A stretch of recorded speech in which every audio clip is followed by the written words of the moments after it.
ओम नमो भगवते वासुदेवाय नमः। स्वागत है आप सभी का मेरे यूट्यूब चैनल पर। कामदा एकादशी की कथा। धर्मराज युधिष्ठिर कहने लगे कि हे भगवान, मैं आपको कोटि कोटि नमस्कार करता हूँ। अब आप कृपा करके चैत्र शुक्ल एकादशी का महत्व कहिए। श्री कृष्ण कहने लगे, हे धर्मराज, यही प्रश्न एक समय राजा दिलीप ने गुरु वशिष्ठ से किया था और जो समाधान उन्होंने किया वह सब मैं तुमसे कहता हूँ। प्राचीन काल में भोगीपुर नामक एक नगर था। वहाँ पर अनेक ऐश्वर्यों से युक्त पुंडरीक नाम का एक राजा राज्य करता था। भोगीपुर नगर में अनेक अप्सरा, किन्नर तथा गंधर्व वास करते थे। उनमें से एक जगह ललिता और ललित नाम के दो स्त्री पुरुष अत्यंत वैभवशाली घर में निवास करते थे। उन दोनों में अत्यंत स्नेह था, यहाँ तक कि अलग अलग हो जाने पर दोनों व्याकुल हो जाते थे। एक समय पुंडरीक की सभा में अन्य गंधर्वों सहित ललित भी गान कर रहा था।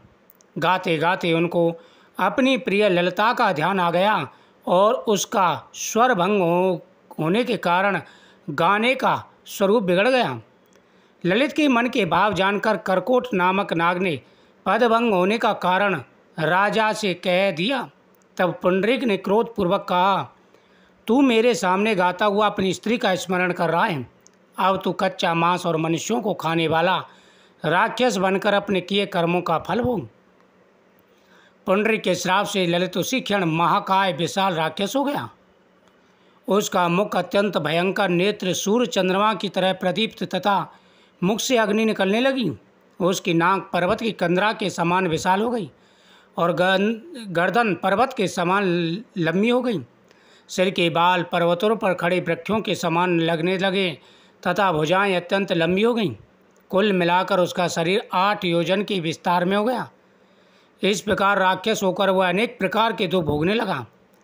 जब उसकी प्रियतमा ललिता को यह वृत्तांत मालूम हुआ तो उसे अत्यंत खेद हुआ और वह अपने पति के उद्धार का प्रयत्न करने लगी।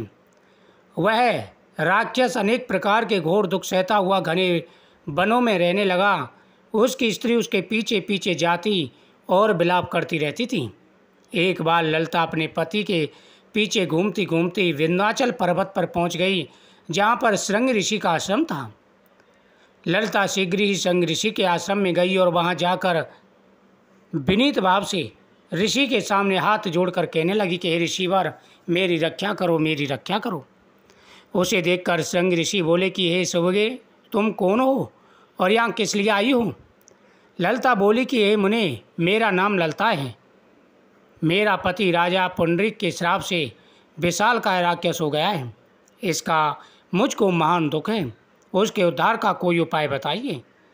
श्रृंग ऋषि बोले कि गंधर्व कन्या, अब चैत्र शुक्ल एकादशी आने वाली है, जिसका नाम कामदा एकादशी है। इसका व्रत करने से मनुष्य के सब कार्य सिद्ध हो जाते हैं। यदि तू कामदा एकादशी का व्रत कर उसके पुण्य का फल अपने पति को दे दे तो वह शीघ्र ही राक्षस योनि से मुक्त हो जाएगा और राजा का श्राप भी अश्वमेघ शांत हो जाएगा। मुनि के ऐसे वचन सुनकर ललिता ने चैत्र शुक्ल एकादशी आने पर उसका व्रत किया और द्वादशी को ब्राह्मणों के सामने व्रत का फल अपने पति को देती हुई भगवान से प्रार्थना करने लगी कि हे प्रभु, मैंने जो ये व्रत किया है इसका फल मेरे पतिदेव को प्राप्त हो जाए, जिससे वह राक्षस योनि से मुक्त हो जाए। एकादशी का फल देते ही उसका पति राक्षस योनि से मुक्त होकर अपने पुराने स्वरूप को प्राप्त हुआ। फिर अनेक सुंदर आभूषणों से युक्त होकर ललिता के साथ प्यार करने लगा। उसके पश्चात वे दोनों विमान में बैठकर स्वर्गलोक को चले गए। मुनि वशिष्ठ कहने लगे, हे राजन, इस व्रत को विधि पूर्वक करने से समस्त पापों का नाश हो जाता है। राक्षस आदि की योनि छूट जाती है।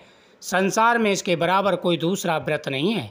इसकी कथा पढ़ने सुनने से वाजपेयी यज्ञ का फल प्राप्त होता है। व्यक्ति के जीवन में आ रहे सारे कष्ट और परेशानियां दूर हो जाती हैं।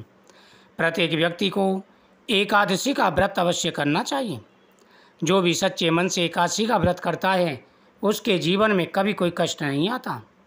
उसके जीवन में आ रहे सारे कष्ट उसी प्रकार से नष्ट हो जाते हैं जिस प्रकार से अग्नि में पतंगा नष्ट हो जाता है।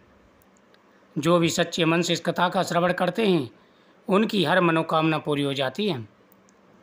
ओम नमो भगवते वासुदेवाय नमः मंत्र का जाप करते हुए सभी को इस कथा का श्रवण अवश्य करना चाहिए।